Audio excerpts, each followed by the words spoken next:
For this recipe, start with chunks of beef and bacon. Add it to the frying pan and let it fry. Meanwhile, take an onion, peel it, chop it, add it to the meat. Now take your wild and foraged mushrooms straight from the forest.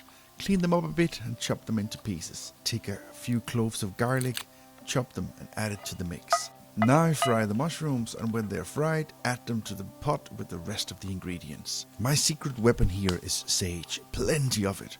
Rip it with your hands and add it to the pot. Pour in dark beer, and now we'll make the bread. Mix flour and water well until you have a bread. Fry it in the pan until it's nice and crisp. Meanwhile, the beef and mushroom stew has been cooking and it is now getting close to ready. The forest smells amazing and it's time to pour myself some beer.